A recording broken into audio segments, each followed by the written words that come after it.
Why do you worry? Anyway, it was a nice meeting.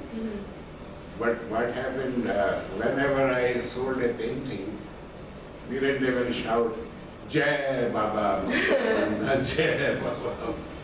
So it was a nice experience. And we continued for quite some time. Until his death, we were in touch. I met him in New York a couple of times, and also in India, and also in his ashram in Ganeshpuri. And I don't think I was his disciple or I was his follower, but he, is sort of a mutual affection, friendship, and mutual respect. That's how I will describe it, you see. What else? So, pretty much by 1970, your personal style had somewhat solidified. You started painting things that if you had painted today, I wouldn't be surprised at.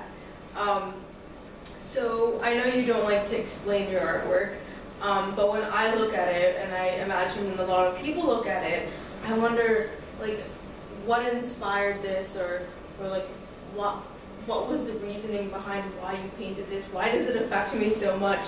How come when I look at it, I can't look away? You say that you get visions. Can you talk a little bit about these visions, and do you think they'll ever stop? No, first of all, about your comment that I don't like to talk about my work. I think it's very difficult for me to talk about my work even if I want to. And I think it is not easy for all the people who have reviewed my work, for the art critics or the art historians who have written about my work. I think they are very intelligent people. They know how to write and find words for explaining something, and they have tried very hard to make a relationship with my music, with my upbringing, with my experiences, etc., etc. But I think painting is much more than that.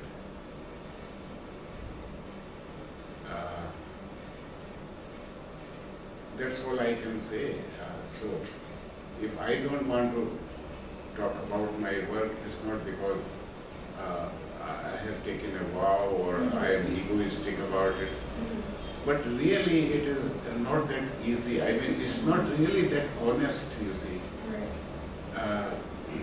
Because I look at them, one day they speak to me in one language, the other day they speak to me altogether in different language. And that, I think, is the fascinating thing about creativity. And visual creativity is fantastic. Because you cannot bind it in some kind of a typical association. It opens up. It opens up with time, it opens up morning to noon, till afternoon, till evening, and in the night. That's why sometimes when the students come around, senior students who work as artists, and they are doing wonderful work, and they ask me if I have anything to say to them. I will say, look at your painting in the morning, in the afternoon, in the evening, in the night, and also in your dreams. Then sign it.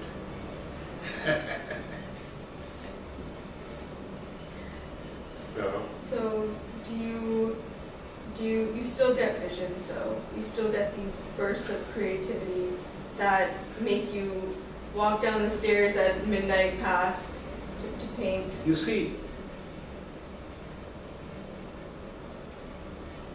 visual art and vision are sisters, you see. Right. Which comes first, which creates what, is a different matter. But I believe that the kind of work I am doing, vision is very important. And when you open your system, it's not something special with me that I see the vision, but I am receptive. I am ready to receive them coming to me. Right. And I realize that they come to me only when I am alone, my mind is empty, I am in a meditative situation, nothing is bothering me, and they come to me.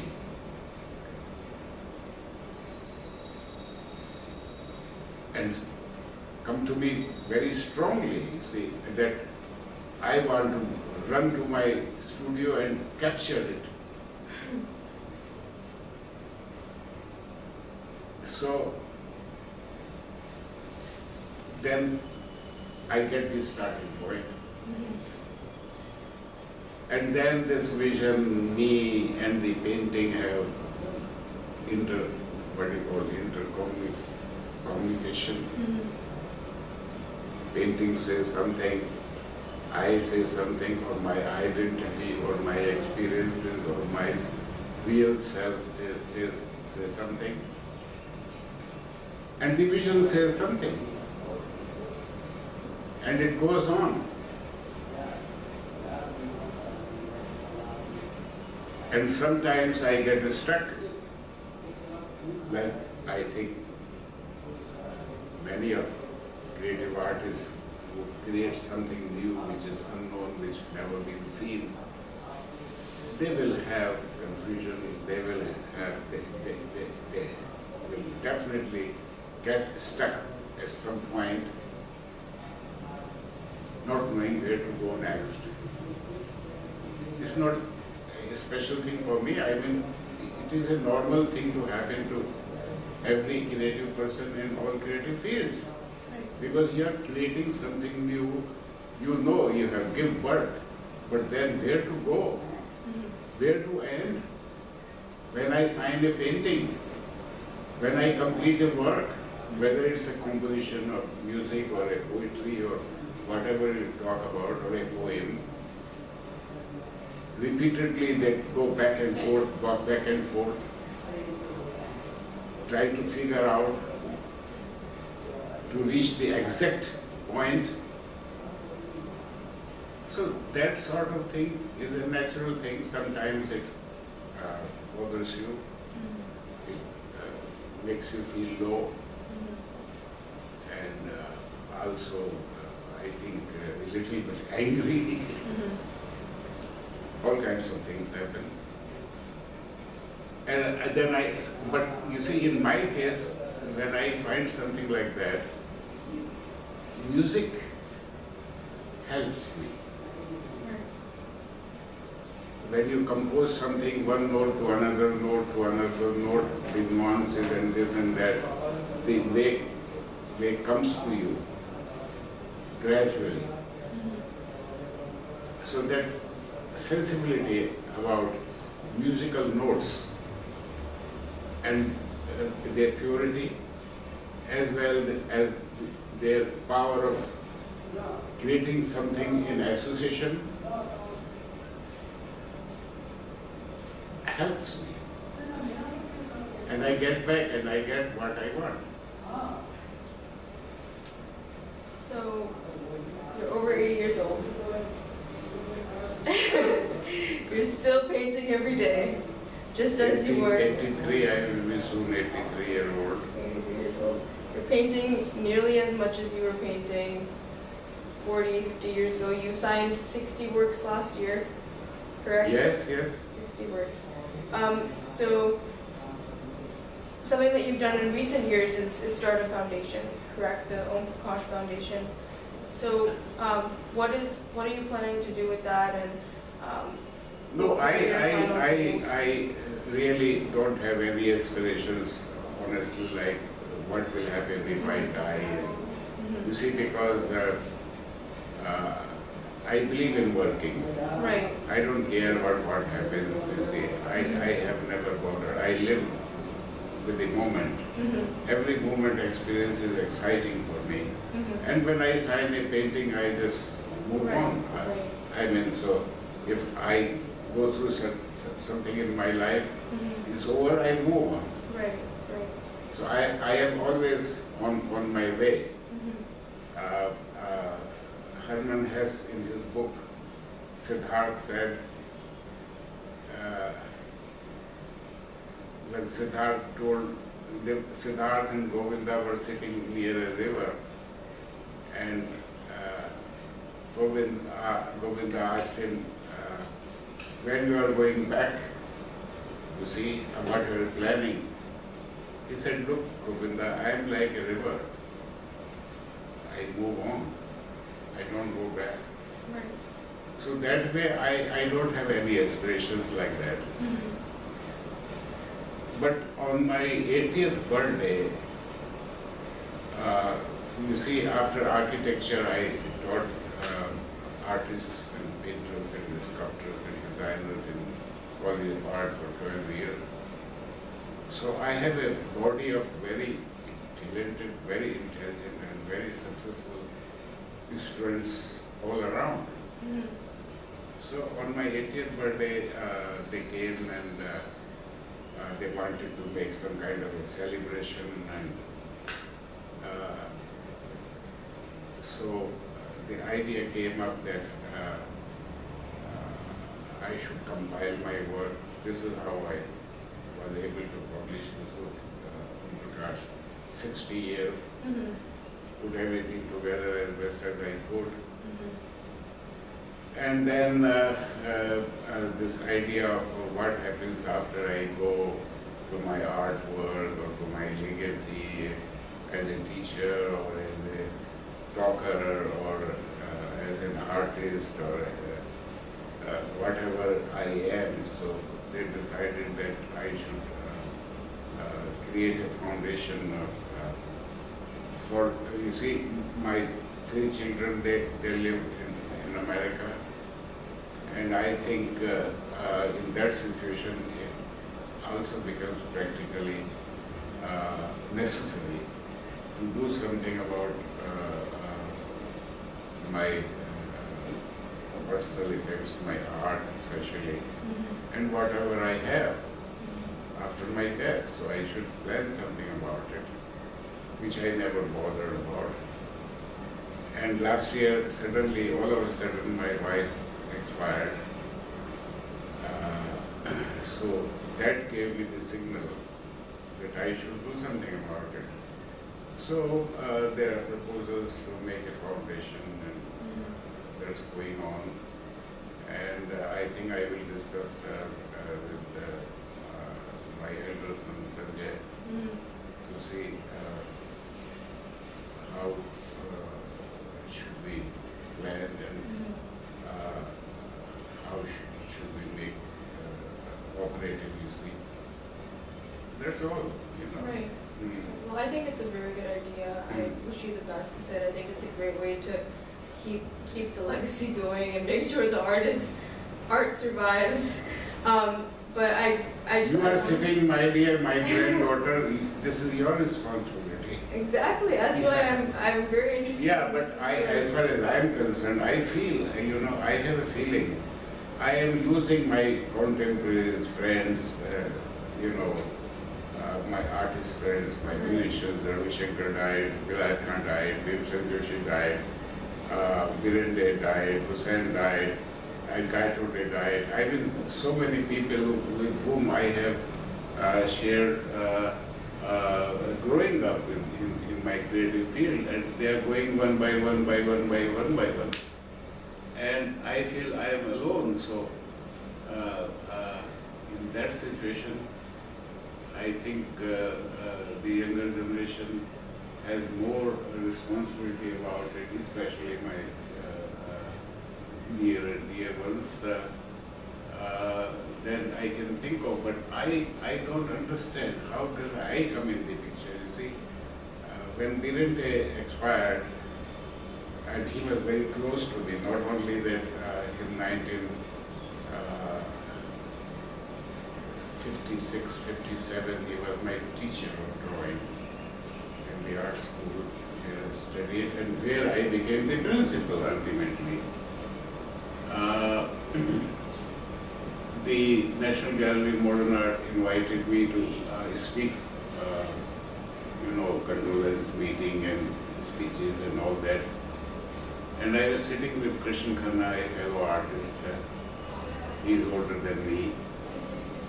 And I said, how does it matter to Biren what I am going to say or what you are going to say? Because he is gone. So I don't know what is this big idea of holding a condolence meeting at the National Gallery and lots of people are here, talking about their association. I mean, what is all this, you see? Because when a person is gone, he is gone. So all these ideas of, retaining my legacy or on a personal level, I think,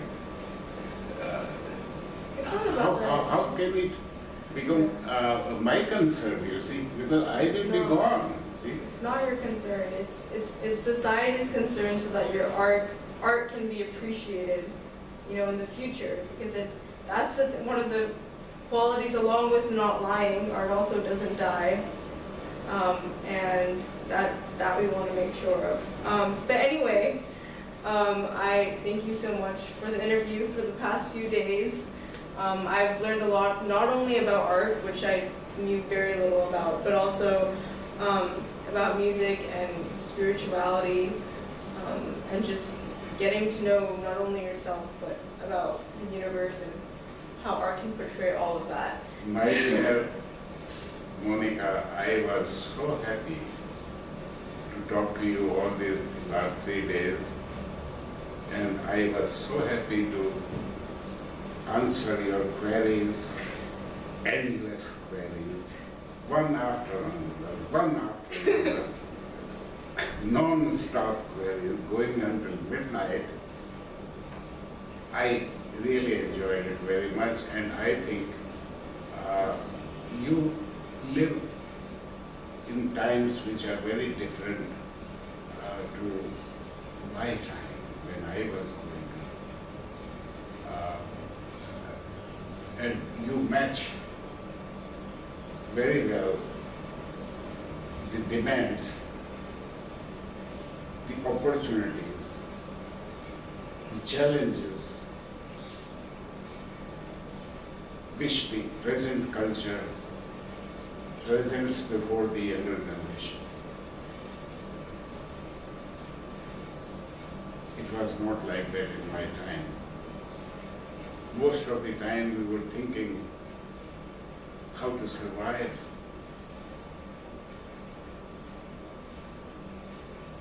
I remember that when I wanted to make drawings, and after drawings when I was 8, 10 years old, I didn't have paper. Second World War time, I could find a pencil with great difficulty, imported from England. What to talk about other fancy materials which are available in plenty. Not to talk about America, but also India. I mean, you can go to market, buy anything you need or write. I mean, this is a wonderful time to learn, earn, and serve.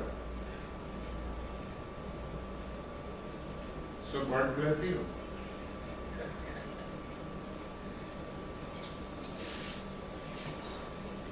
हो गया? Okay. कितना time